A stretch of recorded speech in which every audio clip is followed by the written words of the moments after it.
Now at 9, Celebrate Neosho celebrates our nation and communities. We'll take you to some of the fun. And we had some severe weather in the area, but we're looking to cool down for the next couple of days. A new sports field in Carthage is making sure everyone has the chance to play. I'm Samantha Walker, and I'll have that story coming up.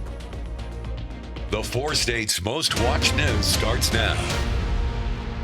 First responders rush a person to the hospital after an explosion takes place in McDonald County. This is KOAM News at 9. I'm Anthony Saviello. The incident took place around 10:30 this morning. McDonald County deputies responded to a residence where a possible suicidal subject was claimed to be. Deputies spoke with the individual in an attempt to have them exit the house when what was described as a large explosion took place. First responders were able to gain access and remove the victim from the building. The victim was transported via helicopter to a hospital, and a McDonald County deputy was also treated at the hospital. He has since been discharged. Fort Scott residents, Broadway Avenue between 5th and 6th is closed until further notice. The city citing this closure is because of a developing sinkhole. City crews are currently securing the area and all traffic is being diverted. Motorists are advised to seek alternative routes. Residents living within the block will still have access to their homes. You are advised to make entry via 6th Street. The Fort Scott city manager released a statement saying, quote, "We will continue to update citizens on our findings. Thank you and sorry for the inconvenience in advance," end quote. It's cooling down a little bit. Meteorologist Lindsay Gaffney. Well, we did have some severe weather in the area due to the hot temperatures today. We had a heat advisory until 8 p.m. Those hot temperatures added to a cold front moving through the area made that drastic switch, caused us to have some severe weather. But now we're going to be cool for the next couple days. I wanted to do a nice little shot of 7th and Rangeline with a really gorgeous sunset after all of the storms that have passed. Now you can see where the cold front has already cooled down temperatures behind it. In the south, we still have that front moving forward, so 89 in Bella Vista, but Joplin 79, 10 degrees cooler. Pittsburgh 75, Parsons 74, not too bad, and we're going to continue to cool down for the next couple of days as well. All the storms are now out of the area, still getting some rain south of Joplin, but we're really not looking at anything severe, but we'll take a look ahead for the next couple of days in just a bit. All right, thanks, Lindsay. When summer hits, there is few places as popular as the ball field. Well, today in Carthage, players of all ages came out to play a competitive game of beep baseball. KOAM Samantha Walker has more on how the sport and how special the field makes it possible. This rhythmic beeping is one of the only ways players on the field know a ball is headed their way. The Sirens are an all-woman beep baseball team, also known as beep ball team. The sport is an adaptive version of baseball for those who are blind or visually impaired. I feel very excited because it gives me an opportunity to actually be on the field and play a fair game with my teammates, being all women. Cassandra McDaniel was inspired to start the team with her sister in hopes of getting more women on the field. We did notice when we looked around at all of the different teams that we played, there were a lot of women that were sitting the bench. So she made the comment to me, "Hey, do you think that we could start an all-female team?" And I said, "Why not?" This beep ball game is the first one being held at the Adaptive Sports Field for the Blind in Carthage, developed by the MLV Foundation. The foundation's president says it's something she has always wanted to do. It's important for anybody with disabilities to feel like they can be normal like everybody else. And we can still do the things that everybody else does. We just have to adapt and make them a little bit different. In beep ball, the ball beeps to tell players where it is, and bases buzz to let batters know where to run. And because blindness is on a spectrum, players all wear eye coverings to make it an even playing field. You just have some adaptations to them and you can play and they feel just like they're normal like everybody else. And for players, they say the opportunity to hit the field with others like them is meaningful. For me, it feels empowering because I get to learn and see other people do what I do, and it's important that we all help nourish and teach each other to do new things. Reporting in Carthage, Samantha Walker, KOAM News. Organizers plan to continue holding other sporting and recreation activities at the sports field, including beep kickball and blind archery. The Country Closet in Carl Junction hosted a red, white, and blue bash today. The event includes free hot dogs and desserts and discounts all across the store. Military members and veterans could also get a 10% discount on any item in the store. I think it's important to support your small businesses and help keep money in your community, and just having a fun time with your friends or neighbors. Come in and shop and have a good time. People could also participate in a flower crown making class for just $10. Lego and relax, because Joplin Public Library hosted a Lego Build-a-thon. The Build-a-thon was open for kids ages 6 to 12 and was free to the public. The library also had books on Lego for kids to use to inspire their creativity. I want to be a construction guy, and I love to. It's a good opportunity for kids to come learn about sharing, making friends, and it's just a good part of being part of the community. The activities were available between 1 and 2 p.m. today. A very hot day in Neosho today as residents celebrate the city and celebrate the Celebrate Neosho Festival hosted a wide variety of events and attractions, from a cornhole tournament to a watermelon seed spitting contest. Residents could also cool off by using the on-water slides. We just have a square full of fun and excitement for everyone to join in on. It's really exciting just seeing them run and play, and just taking part in all of the things that we've been able to bring out here today is really exciting for everyone. The night ended with a fireworks show that started at 10 p.m. Coming up, Wall Street is happy so far this year. A really good first half of the year for stocks. I'm David Asman with the Fox Business Network. More coming up. A McKinsey & Company Mobility Consumer Pulse 2024 report says 46% of American EV owners would switch back to gas-powered vehicles on their next buy. EV owners are highly frustrated for several main reasons, such as not enough chargers near main roads and highways, ownership costs are too high, and they have to alter long-distance driving patterns. Americans are second only to Australia, which is at 49%. Only 7 out of 500,000 federally funded charging stations have been built following a 2021 approved bill.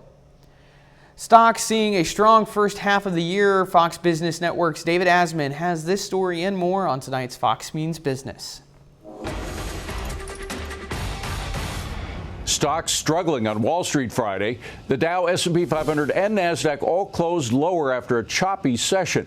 Investors were weighing the latest inflation report, showing it slowed a bit in May, but is still above the Fed's 2% target rate. But stocks did manage to have a good month. All three of the major indexes finished in positive territory in June.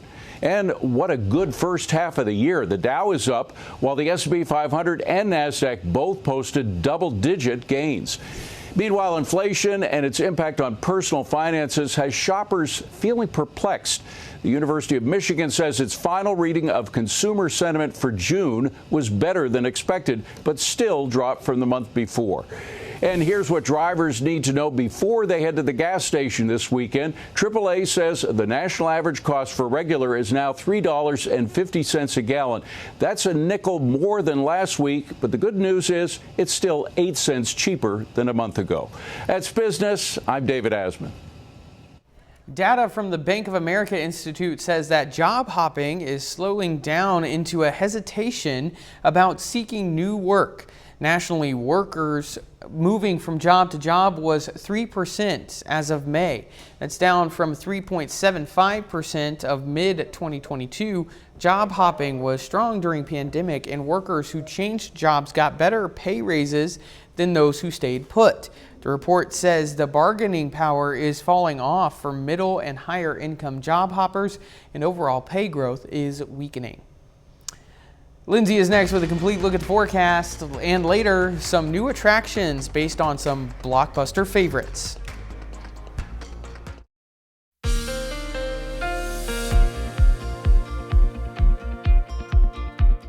Well, today's been pretty hectic. We've had heat advisories due to heat indices being in the triple digits and severe thunderstorm warnings and a cold front. We'll go ahead and take a look outside at downtown Joplin from the Cornell Arts and Entertainment Complex. There is a nice sunset after the storms that passed earlier today. They were short-lived, but some of them were pretty severe. We did have a report of a tornado dropped in Yates Center earlier today, about 4:25.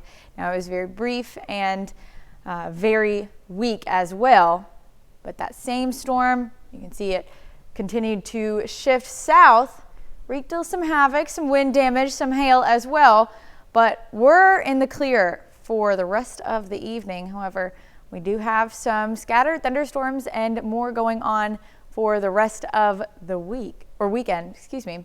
Temperatures tomorrow getting only up to low to mid 80s, especially in our southern counties, northern counties, possibly only even reaching upper 70s. We've got that cold front that came through this evening, cooling us off at least for the next day. And we'll go ahead and look at Monday. Fortunately, warming right back up to the upper 90s for our southern counties, still a little bit cooler in our northeastern counties. Looking pretty good, at least through Monday. Now, temperatures do continue to rise throughout the rest of the week, and unfortunately getting up to the triple digits by Wednesday, and just in time for the 4th of July. But let's go ahead and take a look at the future track of these storms. All right, so starting 6 a.m., we've got some more isolated thunderstorms pushing into the area. Not going to be severe as of right now, but we'll still keep an eye out. These continue to push in. Let's see, we've got a few strong isolated storms just south of Joplin. This is about 2:30 on Sunday. You got some heavier rainfall in those northern counties, and that continues to shift off east. Few isolated showers throughout the remainder of the evening on Sunday. Pretty unsettled pattern because we do have some more isolated scattered thunderstorms shifting north, Kansas City, and even some of our counties in our northeastern area, and those continue to shift east as well. Again, not really looking at anything too severe, but this pattern's pretty unsettled. So we're going to get some isolated showers and thunderstorms for the next couple of days. We did have an elevated risk today, especially for our central and southern counties. Luckily, we're out of that now, but tomorrow and Monday, pretty low threat for any type of severe weather. So we're going to hold on to that and hope it stays that way. Temperatures tomorrow only getting up to about mid 80s, and then Monday warming back up to mid 90s. Tuesday, 99 degrees, pretty hot, sunny. Wednesday, up to 100 degrees. Not to mention, we've got a pop-up thunderstorm that could take place in the afternoon, those evening time summer storms. And then we've got scattered thunderstorm chances on Thursday as well, 4th of July. Crazy day today. It has been crazy, and I don't unfortunately see the crazy ending anytime soon. I think we're going to get some really wild weather patterns the next couple days. I believe it. All right, thanks, Lindsay.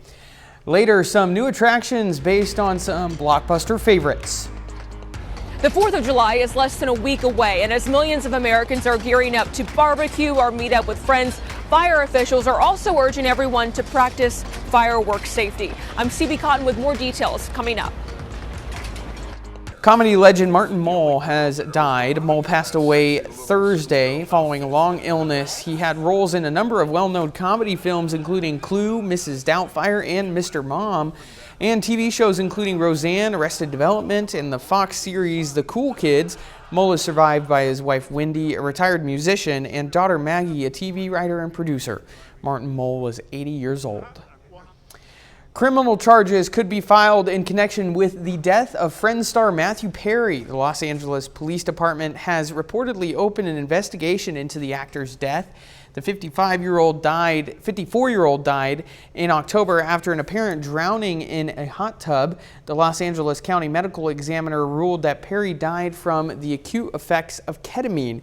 Perry was reportedly receiving ketamine infusions for the treatment of depression and anxiety, but the medical examiner ruled the ketamine in his system could not be from his last treatment, which was more than 1 week prior to his death. Officials are now trying to determine who provided him with the drug. A Beetlejuice interactive experience has been announced, and Dexter prequel series recruits another star. Here's Fox's Ashley Dvorkin with the latest in the Hollywood Nation. Interactive experience, Ghostbusters Haunted House, and Gellar's new role in the Hollywood Nation. Sarah, right here, that's it. Sarah Michelle Gellar is the latest A-list star to join Showtime's Dexter prequel series, Dexter Original Sin. She will play Tanya Martin, a CSI chief and Dexter's boss at the Miami Metro Police Station. There's something strange happening at Universal Studios Hollywood and Universal Orlando Resort this fall. A Ghostbusters Frozen Empire haunted house will debut at this year's Halloween Horror Nights. Fans will be transported back to New York City, where they will encounter iconic ghosts and characters from the series. The scares kick off at the Orlando Resort August 30th and September 5th at the Hollywood Park. Johnny Depp reprises his voice role from the Puffins miniseries in Johnny Puff's Secret Mission. The animated film adaptation follows Johnny Puff and his feathered friends trying to stop Otto von Walrus from plunging the world into icy chaos. It arrives in select theaters and video on demand July 12th. Don't ever say that name. Beetlejuice. The strange and unusual world of Beetlejuice comes to life with Beetlejuice, the Afterlife Experience. The interactive event will take guests through the world of the popular bioexorcist with recreated sets, live entertainment, and various photo opportunities. It opens in Los Angeles August 23rd, 2 weeks ahead of the highly anticipated sequel's theatrical release on September 6th. In Hollywood, Ashley Dvorkin, Fox News. Marilyn Monroe's home in California is declared a cultural landmark. The Los Angeles home of the late Hollywood legend has been saved from destruction. An LA City Council voted unanimously to designate the Spanish colonial home as a historic cultural monument, protecting it from being demolished. Monroe bought the home in 1962 for $75,000 and died there 6 months later. It was the only home Monroe ever owned. Coming up, reactions to a mandate in Oklahoma that would require the teaching of the Bible in public schools. Much of the nation is getting ready to celebrate the 4th of July this week as Americans prepare. Medical and fire experts are also urging them to take precautions around fireworks. Fox News correspondent CB Cotton has the story. As we gear up for 4th of July celebrations, medical experts and fire officials are urging some precautions. Every year, fireworks lead to thousands of people getting hurt, almost half of them children. About 38% of the people that have addressed their issues in a hospital have had fingers or hands, issues with hands, whether it's getting blown off or partway blown off. According to data from the U.S. Consumer Product Safety Commission, last year 8 people died from firework-related injuries. Overall, nearly 10,000 were hurt, about 700 of those injuries coming from sparklers, which are often falsely believed to be safe for kids. It doesn't take much to catch the clothing on fire, or if I put that up the skin, we're second, third-degree burns immediately. So how do you stay safe? Experts say it's best to leave the flashy light displays to the professionals. But if you do decide to handle fireworks, be smart about it. Check with your local fire and police departments on what is legal in your area. Keep a fire extinguisher and bucket of water close by. Be sure to ignite fireworks in an open area and never anywhere near dry leaves or trees. The most important thing is to have the person who's doing the fireworks be the sober person for the evening. And if you use sparklers, consider what you're wearing. You want to wear tight clothing, not loose-fitting clothing around a fire source that can then expand to a burn anywhere on the body. These same tips apply to fire pits and grills, which can also be dangerous if left unattended. In New York, CB Cotton, Fox News. 30 more minutes of news, weather, and sports coming your way. Coming up, reactions from Democrats after President Biden's less than ideal debate performance. More than 100 people gathered in Maryville, Missouri Thursday to memorialize the loss of an infant. An employee found the baby dead in a remote area of Mozingo Lake Recreation Park over Memorial Day weekend. It's still not known how the newborn died, but police have identified a person of interest. The funeral director who handled his remains nicknamed the baby Bo Mozingo. He said he grew attached to the baby during the process. The boy will be buried at a nearby cemetery as the investigation continues. The ceremony today was we needed to do something with the little boy's body, and it was time to take it from the funeral home and give it a proper service. The community really needed that. I think this will help put their minds at ease just a little bit. We gave a little bit of an update as far as having a person of interest, and that individual does not have any ties to this community. A controversial move in Oklahoma has religious leaders speaking out. At a Board of Education meeting on Thursday, the state superintendent said every classroom in Oklahoma must have a Bible and teach from it. Zach Rael spoke to religious leaders around Oklahoma City for their reactions. Academic malpractice not to be teaching the Bible's influence on American history. Superintendent Ryan Walters at Thursday's Board of Education meeting saying Oklahoma public schools must have and teach students from the Bible. We're going to be very explicit that means teaching stories from the Bible in grade levels. That means teaching its influence on American history. It is definitely treading on very thin ice when it comes to the idea of religious freedom and the Establishment Clause of the Constitution. Now, various religious groups are responding to Walters' mandate, including the Council on American Islamic Relations in Oklahoma. To choose one religion, one scripture, and not only that, probably one particular translation of said scripture, that's highly problematic.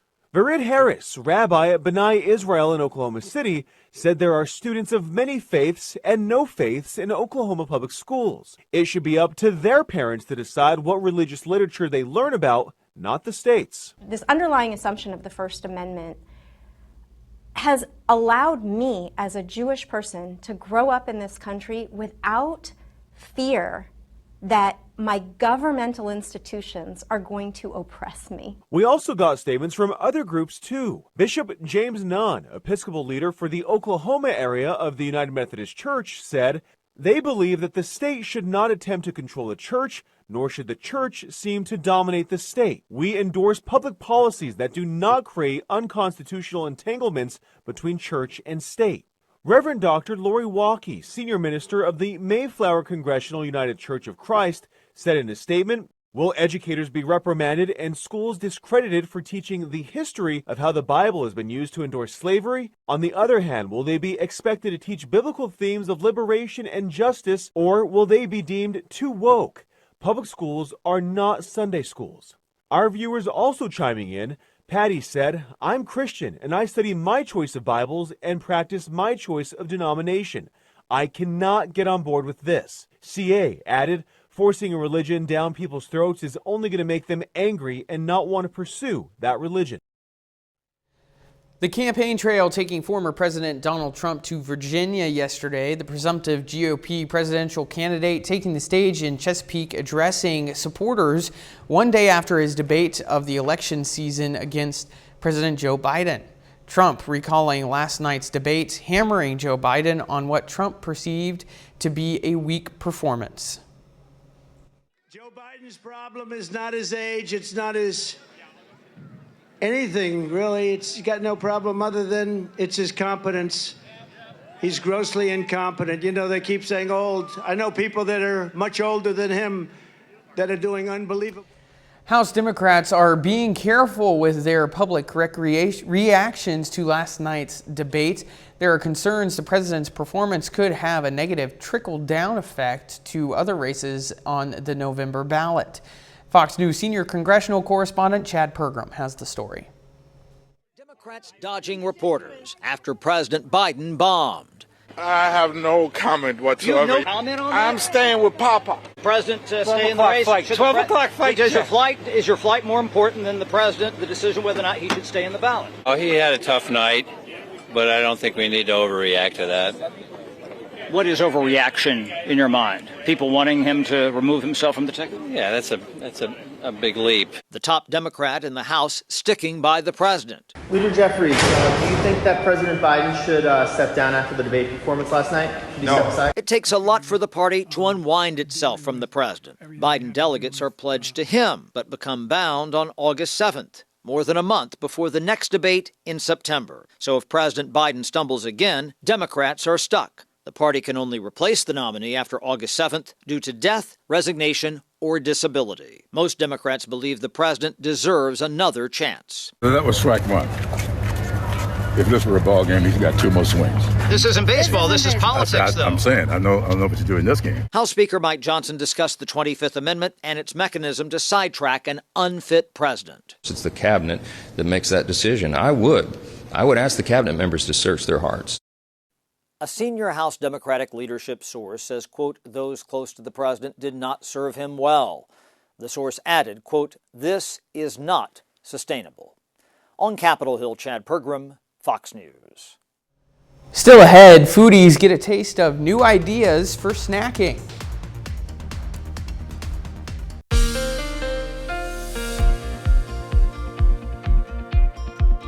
Well, today has been pretty chaotic. We've had heat advisories and severe storms as well. We'll go ahead, take a look outside downtown Joplin from the Cornell Arts and Entertainment Complex. You can see where the storm clouds are finally rolling out, and we've got a nice sunset just behind all of those storms. Now, storm started around 4:30, and actually we had a tornado drop out in Yates Center. Very brief, very weak tornado, but it did happen, and that is due to a right-moving supercell. You can kind of see at the start of this shifting south. That dropped a tornado earlier, about 4:25 today. Other than that, we've just had quite a few severe thunderstorm warnings, strong damaging wind gusts, hail up to $half size, and heavy amounts of rain. We needed the rain. We are starting to get back into those dry drought conditions, especially south of Joplin. So it's good that we got some rain. Now we're in a few flood warnings across the southern and eastern counties, but we're staying clear at least for the rest of the night. Temperatures tomorrow, this is for our high, 245. It's looking pretty good. 84 in Joplin, 83 in Miami, 79 in Pittsburgh, Parsons, even cooler, 71 in Sedan. Not too bad. This is just a model run. We may still get a couple of degrees warmer than this, but overall it's going to be a lot cooler and a lot drier than we've seen for the last couple of days. Then we flash forward to Monday and we quickly warm back up. 91 in Joplin, 97 in Miami, 97 Nowata, Sedan as well. Again, probably going to be a couple degrees warmer than this. However, just a model, just what we can expect for Monday, and still going to be pretty dry on Monday as well. Now, temperatures warm back up Tuesday, Wednesday, and even Thursday, and humidity starts to kick back up as well. So it's not long-lived, but we are thankful for at least a short break from the heat. Now we'll take a look at the future track. We've got some isolated storms, isolated showers kicking back up 6 a.m. on Sunday. Then they'll start to shift in from the west. Not going to expect anything severe at the moment. We're looking pretty good, but we do have some strong isolated thunderstorm developing. This is going to be 2:30 in the afternoon. We've still got, that line of storms pushing in, and then they'll start to shift off east for the rest of the evening. We've got a few isolated showers still around in the evening time. Pretty unsettled pattern as we move into Monday morning. We've got more isolated and scattered thunderstorms shifting from Kansas City, even hitting some of our northeastern counties. Those are going to continue just for the morning hours. Then they move off to the east. And then we're looking pretty good. Still got some isolated storms in the forecast for the next week. But overall, this unsettled pattern is going to be dropping off on Monday. Now, tomorrow and Monday, we've got very low risk for severe weather, but we'll keep an eye on it just in case. Now, temperatures on Tuesday getting up to 99, Wednesday 100 degrees. We've got those pop-up evening thunderstorms on Wednesday, and scattered thunderstorm chances return on the 4th of July. Big fan of tomorrow's temperatures, not a fan of Wednesday. I'm not a fan of Thursday. I love the 4th of July, and I'm going to be bummed if it gets rained out. Yeah, well, we'll see what happens. Yeah. All right. Thanks, Lindsay. Coming up in sports, the St. Louis Cardinals face a division rival at home, and former Kansas City Royal Bo Jackson is inducted into the Royals Hall of Fame. Brock Baldridge has that story and more up next.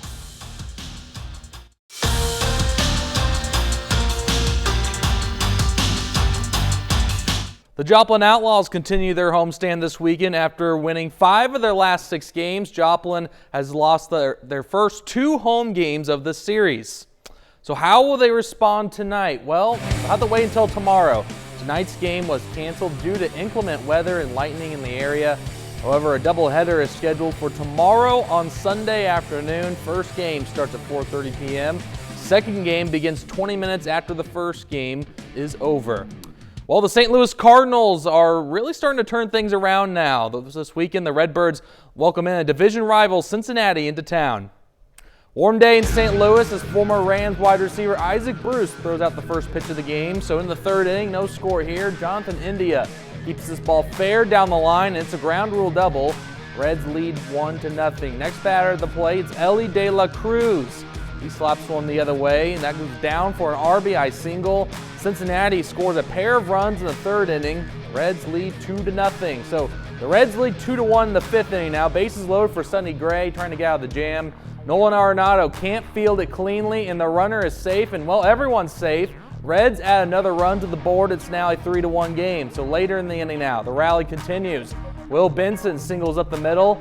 That scores 2 more runs. Cincinnati holds on the rest of the way. Reds beat the Cardinals 9-4, the final score. In Kansas City, Bo Jackson is officially inducted into the Royals 2024 Hall of Fame class. Jackson played with the Royals from 1986 to 1990. He's best known for being a multi-sport athlete by playing for the Kansas City Royals and playing professional football with the Oakland Raiders as, well, his hobby. He also won the Heisman Trophy with the Auburn Tigers. Bo hit 109 home runs and 313 RBIs in his 5 years as a member of the Royals. Over to the game, Royals versus Guardians. Cleveland leads 1-0, but Vinny Pasquantino ties the game up with a solo home run. It's now 1-1 as the Pasquatch gets things started for the boys in blue. So the second inning now, Michael Massey steps up and gets into one right here. Outfielder is out of room, and it's out of here. That gives the Royals the lead. Kansas City is up 2-1. So we go to the fourth inning now. Here's where things get really interesting. Joneski Noel smokes one down the line. It's a foul ball, so we thought, but the umpires rule it fair for a 2-run home run. Take a look again at the review. The umpires say the call stands, and that call had many fans upset, and the Guardians take a 3-2 lead after the controversy. So Cleveland leads 6-2 in the seventh inning. Jose Ramirez puts this game to bed with a long solo home run. Guardians beat Kansas City. Cleveland wins it 7-2. The NHL Draft is being held in Las Vegas this year at the MSG Sphere. The 18,000-seat building hosts its first sports-themed event inside the venue since opening last September. Friday night hosted the first round of the draft, and the remaining rounds of the NHL Draft last into Saturday afternoon. And I couldn't think of a better venue to have an NHL Draft. I mean, the way the MSG Sphere is made up. I mean, I lived in Las Vegas for a little bit, saw it get built, so that's really cool to see that. I always like it when they put the smiley face. The smiley face, when he looks up in the planes and all that. Absolutely. Thanks, Brock. We'll be right back.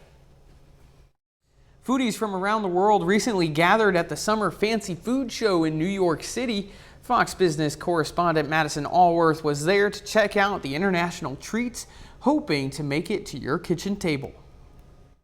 We are at the Summer Fancy Food Show, where vendors from around the world show up to show off their unique products. Snacking has always been a big trend, but this year in particular, and I don't know if it's related to the GLP inhibitors like Ozempic and whatnot, people are looking for snacks that are better for you, higher quality, less processing, protein, etc. So I had breast cancer, and I needed to have a clean snack when I was done with surgery and treatment, and I needed to be cleaner and greener, and my husband Scott created the peanut butter cacao protein ball, clean for me, refrigerated, fresh. Our products are plant-based, dairy-free, gluten-free, soy-free, non-GMO, and they taste great. All of our products are all natural, no preservatives, very healthy, finest ingredients. But we've been on the Oprah list many times. We're so grateful. Probably we're best known for our number one product, which is our artichoke lemon pesto. So that has been on O-List several times. And then last year, we were on Oprah's O-List favorite things for our pizza kit. We just recently introduced a wildflower salt, which is made of edible wildflowers and tea leaves. and it is just so fragrant and aromatic, and we think it's going to be a bestseller. We've been big fans of the protein bar industry for a very long time, and we find ourselves at the store sifting through a lot of different bars before we find one that's really kind of checks all of our boxes, and that's, natural ingredients, good high quality protein. We look for bars that exclude things like sugar, alcohols. People eat a protein bar to look and feel healthy, and a lot of them can kind of have the opposite effect. So we decided to go to the drawing board and create a bar that's made with all natural, wholesome ingredients, good high quality grass-fed whey from Southern Ireland, and organic milk chocolate. We're trying to kind of balance between good nutrition and good flavor. From the Summer Fancy Food Show here in New York, I'm Madison Allworth, Fox Business. Up next, what's happening to Mars? New research suggests that Mars is getting slammed by hundreds of basketball-sized space rocks each year. Researchers looked at data collected by the now retired NASA mission InSight. They found that meteoroids bombard Mars as much as 2 to 10 times higher than previous estimates. The team even identified 8 new impact craters created by meteoroids. Meanwhile, a similar study, which also used data from InSight, estimated that between 280 and 360 meteoroids hit the red planet each year. The researchers in that study also were able to identify about 80 Mars quakes that may have been caused by the impacts. Glad it's Mars and not us. I don't know about you, but I still think Pluto is a planet. That's all I could think about when we were watching that. In my heart, Pluto is a planet. Is Pluto your favorite planet? Yes. Mars is actually my favorite planet. I like the idea. Go ahead. Well, I like the controversy surrounding Pluto. Is that why it's your favorite planet? No, I like an underdog, and I think Pluto is an underdog. I know this is not going to be true, but if we were to ever live on Mars, I feel like we would all see red. Like everything would be in red. And on that note, we'll end it. That's our time for tonight. Thanks for joining us. We'll leave you with a video of pandas from all of us here at KOAM. Have a great night.